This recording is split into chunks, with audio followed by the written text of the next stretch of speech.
अस्सलाम वालेकुम दोस्तों, कैसे हैं आप लोग।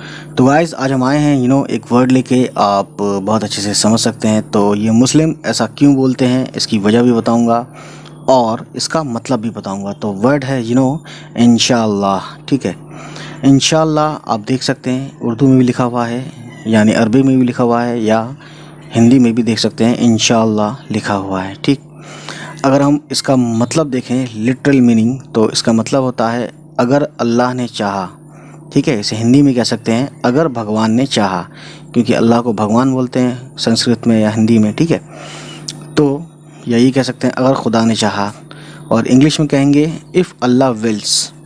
ठीक, तो क्यों बोला जाता है, इसको बोलने का ये है मामला कि ये बिलीफ के ऊपर है। ठीक है, तो मुस्लिम्स में ये होता है कि जो भी होता है अल्लाह की मर्ज़ी से होता है। ठीक है, इंसान की कोशिश अपनी जगह, लेकिन अल्लाह की मर्ज़ी अपनी जगह। ठीक है।